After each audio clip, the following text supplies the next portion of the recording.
ನಮ್ಮ ಭಾರತೀಯ ಜನತಾ ಪಾರ್ಟಿ ಮಿತ್ರರು ಕೇಂದ್ರ ಸರ್ಕಾರವನ್ನು ನರೇಂದ್ರ ಮೋದಿಯವರನ್ನು ಹೊಗಳೋದು. ಹಾಗಾದರೆ ಕರ್ನಾಟಕದಲ್ಲಿ ಯಾಕೆ ನರೇಂದ್ರ ಮೋದಿಯವರ ಮಾಡೆಲನ್ನು ಅನ್ವಯವನ್ನು ನಮ್ಮ ಭಾರತೀಯ ಜನತಾ ಪಾರ್ಟಿ ಅನ್ವಯಿಸಲಿಲ್ಲ?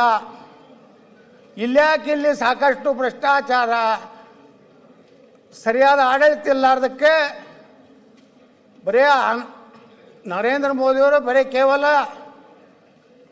ಕೇಂದ್ರ ಸರ್ಕಾರಕ್ಕಲ್ಲ, ರಾಜ್ಯದಲ್ಲಿಯೂ ನರೇಂದ್ರ ಮೋದಿ ಅಂತ ಒಂದು ಸರ್ಕಾರ ಈ ರಾಜ್ಯದಲ್ಲಿ ಬರಬೇಕನ್ನುತ್ತಾ ಜನರ ಅಪೇಕ್ಷೆ ಇತ್ತು. ಆದರೆ ನರೇಂದ್ರ ಮೋದಿಯವರನ್ನು ಹೋಲುವಂಥವ್ರು ಕರ್ನಾಟಕ ರಾಜ್ಯದಲ್ಲಿ ಕೆಲಸ ಮಾಡದೇ ಇರೋದು ಪರಿಣಾಮವಾಗಿ ಇಲ್ಲಿ 56 ಸೀಟಿಗೆ ನಾವು ಬಂದು ಕೂತಿದ್ದೀವಿ. ಕೇವಲ ಕೇಂದ್ರ ಸರ್ಕಾರ ಹೊಗಳೋದ್ರಿಂದ ಹೊಟ್ಟೆ ತುಂಬುವುದಿಲ್ಲ. ಇವತ್ತು ನಮ್ಮ ರಾಜ್ಯದ ಮುಖ್ಯಮಂತ್ರಿಗಳು ಭಾಳ ಅನುಭವಿಗಳಿದ್ದಾರೆ, ಅನೇಕ ಹಿರಿಯ ಸಚಿವರು ಅದಾರೆ. ಅವರು ಈ ಅವಧಿ ಇಲ್ಲ ಅಥವಾ ಮುಂದಿನ ಅವಧಿ ರಾಜಕೀಯದಿಂದ ವಿಶ್ರಾಂತಿ ಜೀವನಕ್ಕೆ ಹೋಗ್ಬೋದು. ಆದರೂ ಒಂದು ವಿನಂತಿಯನ್ನು ಮಾಡ್ಕೋತೀನಿ, ಇವತ್ತು ಹೋಗುವ ಕಾಲದಲ್ಲಿ ರಾಜ್ಯದ ಜನರಿಗೆ ಇವತ್ತು ನ್ಯಾಯಯುತವಾಗಿ ಸಿಗಬೇಕಾದಂಥ ಅಭಿವೃದ್ಧಿ ಆಗಲಿ, ಘರ್ಷಣೆ ಇರಲಾರ್ದೇ ಇವತ್ತು ನಮ್ಮ ರಾಜ್ಯದ ಅಭಿವೃದ್ಧಿಯನ್ನು ಮಾಡಬೇಕಾದಂಥ ಜವಾಬ್ದಾರಿ ಭಾಳ ದೊಡ್ಡ ಜವಾಬ್ದಾರಿ ಇದೆ. ಆದರೆ ಅದು ಆಗ್ತಾಯಿಲ್ಲ ಅಧ್ಯಕ್ಷರೇ. ಇವತ್ತು ನೋಡಿ, ನಿನ್ನೆ ಗುತ್ತಿಗೆದಾರರ ಸಂಘದವರು ಪತ್ರಿಕಾಗೋಷ್ಠಿಯನ್ನು ಮಾಡಿ ಏನು ಹೇಳ್ತಾರೆ ಅಂದರೆ, ನಿನ್ನೆನೆ kickbacks doubled under your government, contractors write to Siddu. ಈ ರೀತಿ ಭ್ರಷ್ಟಾಚಾರ ದಿನದಿಂದ ದಿನಕ್ಕೆ ಒಂದು ಸರ್ಕಾರದಿಂದ ಒಂದು ಸರ್ಕಾರಕ್ಕೆ ಏರ್ತಾನೆ ಹೋಗ್ತಾ ಇದೆ. ಅವಾಗ ಬೊಮ್ಮಾಯಿ ಸರ್ಕಾರ ಇದ್ದಾಗ 40% ಸರ್ಕಾರ 40 CM ಸರ್ಕಾರ ಅಂತೇಳಿ ಅಪವಾದ ಮಾಡ್ತಿದ್ರು, ಟೀಕೆ ಮಾಡ್ತಿದ್ರು. ಒಂದು ಮುಖ್ಯಮಂತ್ರಿ ಹುದ್ದೆಗೆ ಯಾರೇ ಆಗಲಿ ಏನು ಗೌರವ ಕೊಡೋದೇ ಬೊಮ್ಮಾಯಿಯವರನ್ನು ಅಪಮಾನ ಮಾಡುವಂಥದ್ದು, ರೋಡ್ಗಳಲ್ಲಿ, ಕಾಂಪೌಂಡಿಗೆ, ಬೀದಿಯಲ್ಲಿ ಈ ರಾಜ್ಯದ ಮುಖ್ಯಮಂತ್ರಿಗಳ ಹರಾಜನ್ನು ಮಾಡುವಂಥ ಪರಿಸ್ಥಿತಿ ಈ ರಾಜ್ಯದಲ್ಲಿ ನಾವು ನೋಡಿದ್ದೀವಿ. ಈಗ ಅವರೇ ಅಧಿಕಾರಕ್ಕೆ ಬಂದಿದ್ದಾರೆ, ಅವರೇ ಕುರ್ಚಿ ಮೇಲೆ ಕೂತಿದ್ದಾರೆ. ಆ 40% ಅಂತ ನೀವೇನು ಹೇಳ್ತಾ ಇದ್ರಲ್ಲ, ಆ 40ರಿಂದ 100ಕ್ಕೆ 100 ಭ್ರಷ್ಟಾಚಾರ ಅಂತ ಹೋಗೋದು ಸಾಧ್ಯ ಇಲ್ಲ. ಇದನ್ನು ಯಾರೂ ನಾನು 100ಕ್ಕೆ 100 ಒಳ್ಳೆಯ ಸರ್ಕಾರ ಕೊಡ್ತೀನಿ ಅನ್ನೋಂಥ ಪರಿಸ್ಥಿತಿ ರಾಜ್ಯದಲ್ಲಿ ಯಾರ್ದೂ ಇಲ್ಲ. ನಾವು ಒಪ್ಕೋತೀನಿ. ಆದರೆ 40% ಅಂತ ನೀವೇ ಏನು ಟೀಕೆ ಮಾಡಿದ್ರಲ್ಲ, ಅದಕ್ಕಿಂತ ಕಡಿಮೆ ಮಾಡುವಂಥ ಪ್ರಯತ್ನ ಏನು ಮಾಡಿದ್ರಿ?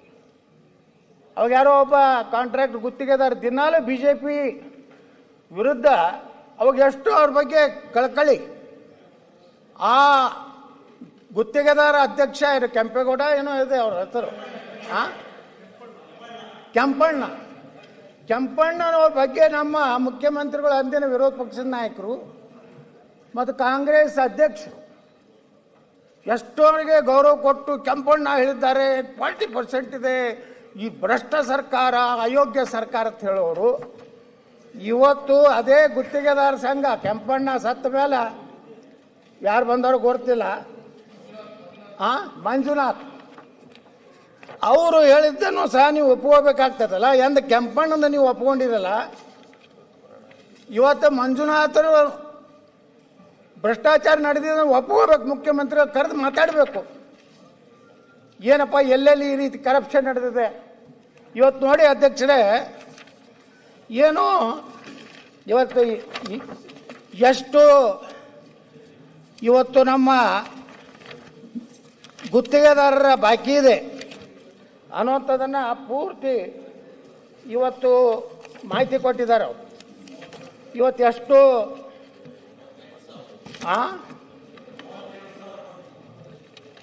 38,000 ಕೋಟಿ ರೂಪಾಯಿ ಇವತ್ತು ಬಾಕಿ ಇದೆ. ಜಲಸಂಪನ್ಮೂಲ ಇಲಾಖೆಯಲ್ಲಿ 13,000 ಕೋಟಿ. ಹಂಗಾದ್ರೆ ನೀರಾವರಿ ಎಲ್ಲಿ ಆಗ್ತದೆ ಅಧ್ಯಕ್ಷರೇ? ಕೃಷ್ಣಗೆ ಎಂತ ನ್ಯಾಯ ಸಿಗ್ತದೆ, ಕಾವೇರಿಗೆ ಎಂತ ನ್ಯಾಯ ಸಿಗ್ತದೆ. ಆ ಕೇಂದ್ರ ಸರ್ಕಾರ ಕೂಡ 5,000 ಕೋಟಿ ಬಗ್ಗೆನೇ ನೀವು ಚರ್ಚೆ ಮಾಡ್ತೀರಿ. ಇಲ್ಲಿ ಇನ್ನೂವರೆಗೆ ರಾಜ್ಯ ಸರ್ಕಾರದಿಂದ DPR ಕಳಿಸಿಲ್ಲ. DPR ಕಳಿಸಲಾರ್ದೇ ಸರ್ಕಾರ ಅಲ್ಲಿ ಸರ್ಕಾರ ಬಿಡುಗಡೆ ಹೆಂಗೆ ಮಾಡ್ತದೆ? ಲೋಕೋಪಯೋಗಿ ಇಲಾಖೆಯಲ್ಲಿ 8,370 ಕೋಟಿ, RDPRದಲ್ಲಿ 3,800 ಕೋಟಿ, ಸಣ್ಣ ನೀರಾವರಿ ಇಲಾಖೆಯಲ್ಲಿ 3,000 ಕೋಟಿ, ವಸತಿ ಇಲಾಖೆಯಲ್ಲಿ 2,600 ಕೋಟಿ, BBMPಯಲ್ಲಿ 2,600 ಕೋಟಿ, ನಗರಾಭಿವೃದ್ಧಿಯಲ್ಲಿ 2,000 ಕೋಟಿ, ಕಾರ್ಮಿಕ ಇಲಾಖೆಯಲ್ಲಿ 2,000 ಕೋಟಿ. ಇವತ್ತು ಈ ರೀತಿ ಗುತ್ತೇದಾರರ ಹಣ ಕೊಡದೇ ಇದ್ದರೆ, ಅವ್ರು ಹೇಳಿದ್ದಾರೆ ಅಧ್ಯಕ್ಷರೇ, ನಾವು 8ನೇ ತಾರೀಕಿಗೆ ಮಾರ್ಚ್ 5ರಿಂದ ಕರ್ನಾಟಕದಲ್ಲಿ ಎಲ್ಲ ಕಾಮಗಾರಿಗಳನ್ನು ಸ್ಥಗಿತ ಮಾಡ್ತೀವಿ. ಇವತ್ತು ಗುತ್ತಿಗೆದಾರರು ಆತ್ಮಹತ್ಯೆ ಮಾಡ್ಕೋತಾ ಇದ್ದಾರೆ, ಮನೆ ಮಠ ಎಲ್ಲ ಮಾರ್ಕೊಂಡು. ಅಧ್ಯಕ್ಷರೇ, ಹಳ್ಳಿಗಾಡಿನಲ್ಲಿ ಕರ್ನಾಟಕದಲ್ಲಿ ಗುತ್ತಿಗೆದಾರರು ಖಾಸಗಿ ಬಡ್ಡಿಯನ್ನು ತೊಗೊಂಡು ಬಂದು 5%, 10%, 1 ಲಕ್ಷ ಸಾಲ ಖಾಸಗಿಯಲ್ಲಿ ತಂದರೆ 5% ಅಂದ್ರೆ ಅಧ್ಯಕ್ಷರೇ 1 ಲಕ್ಷಕ್ಕೆ 5,000 ರೂಪಾಯಿ ಆಗ್ತದೆ. 10%ನಲ್ಲಿ ತೊಗೊಂಡಿದ್ದಾರೆ. ನಮ್ಮಲ್ಲಿ ಗುತ್ತಿಗೆದಾರ ಬಂದು ಕಣ್ಣೀರು ಹಾಕ್ತಾರೆ. ಏನು ಮಾಡಿದ್ರು ಒಟ್ಟೆ ಬ್ಯಾಂಕಿನ ಸಾಲ ಮುಗಿಸ್ಲಿಕ್ಕೆ ಆಗ್ತಾ ಇಲ್ಲ, ಆತ್ಮಹತ್ಯೆ ಮಾಡ್ಕೋತಾ ಇದ್ದಾರೆ. ಅವರ ಪರಿಸ್ಥಿತಿ ಇವತ್ತು ಗುತ್ತಿಗೆದಾರರ ಬಗ್ಗೆ ನಾನೇನೋ ಗುತ್ತಿಗೆದಾರರ ಪರವಾಗಿ ನಾ ಮಾತಾಡ್ತಾ ಇದ್ದೇನೆ ತಿಳ್ಕೊಬೇಡ್ರಿ ಸನ್ಮಾನ್ಯ ಅಧ್ಯಕ್ಷರೇ. ಗುತ್ತಿಗೆದಾರರಿಗೆ ನೀವು ಸರಿಯಾಗಿ ಹಣ ಕೊಟ್ಟರೆ ಅಭಿವೃದ್ಧಿ ನೋಡ್ರಿ. BJP ಕಾಂಗ್ರೆಸ್ ಇದು ಬೇಡ. ಯಾರು ನೋಡ್ರಿ ಯಾವ ಸರ್ಕಾರ ಇರ್ತದಲ್ಲ ಅವರು ಬಾಕಿ ಇಟ್ಟು ಹೋಗೋರೆ.